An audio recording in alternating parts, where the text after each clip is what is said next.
What is up, everyone? This is Chris Hernandez, EdTech coach, instructional designer, and media specialist, and we are back with another episode of Should You Play? Parents Edition, of course, and today we are going to be reviewing Among Us. So Among Us is this online multiplayer task-based video game that rips its concept straight from Agatha Christie's 10 Little Indians, or rather, well, actually, that was the first, so we're going to go ahead and we're going to stick with that. But Among Us is an online multiplayer game, mainly for PC and mobile, and in this game, there are crew members and an imposter. We're going to deep dive straight into what this game is it kid appropriate, is there a social component, what's the cost, and then my final rating and approval. So let's go ahead and get started. What is it? As I just explained, Among Us is an online multiplayer task-based game that's kind of like 10 Little Indians. So the player, whatever you are, some kind of weird, strange astronaut with no arms but legs, and you run around, completing tasks on a space station.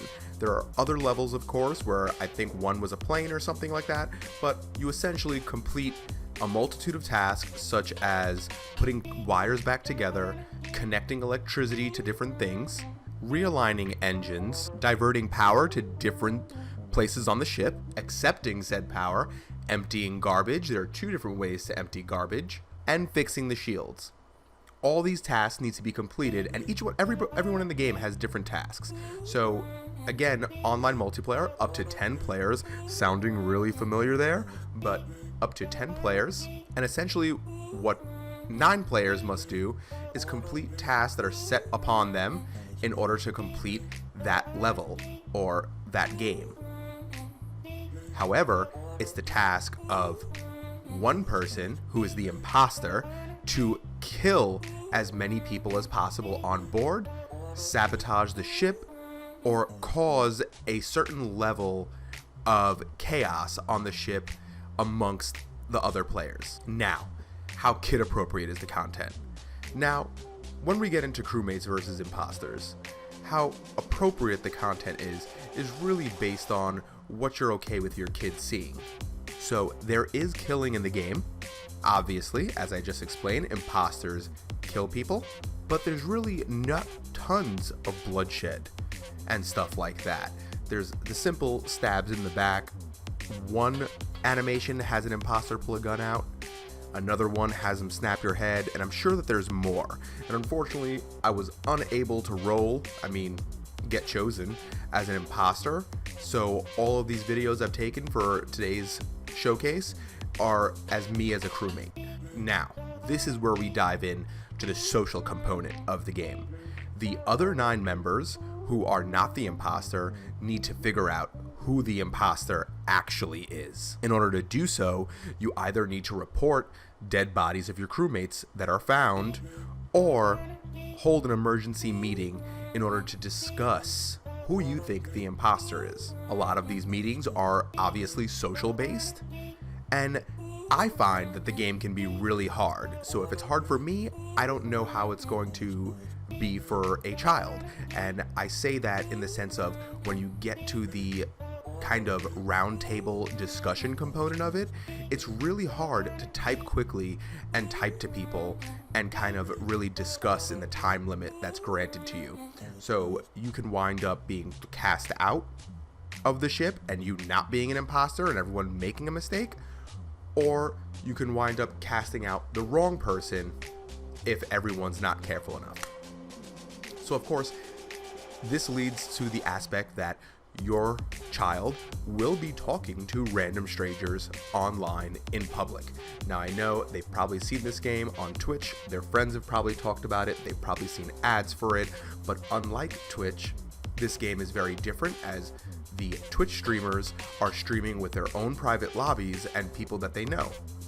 So when your child plays, they'll more than likely be playing with someone that they've never played with before. So this is something definitely to watch out for. Now, moving on to cost. The game is free on mobile, with ads, of course. and that's if you're okay with your child seeing ads after every game.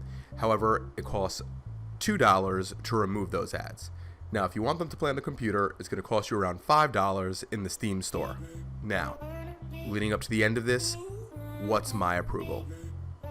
I'd definitely say that I'd recommend this for over high school age. So maybe 14 and up, freshman and up, nothing younger than that. Public games are extremely, extremely toxic in this game, and they sometimes can not be that much fun. I one time got into a lobby where someone spammed the N-word over and over and over and over, and no one did anything to essentially ban or remove this person from the game so it would stop. Then, of course, since it is a public game, you're playing with people who are also projecting their political opinions into the game sometimes, and also using inappropriate usernames. So, may not be that cool if you don't want your kid talking nonsense and not even knowing what they're talking about. Now, where this game would be great is as a family party game. You know, one of those nights you have a couple family members over, a couple of the cousins, and you have them go and they play this game in a private lobby, of course.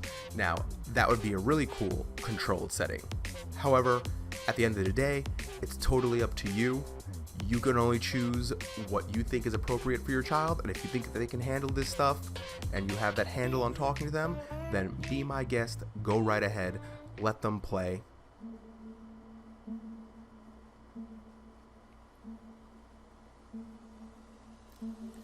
And that's it for this video.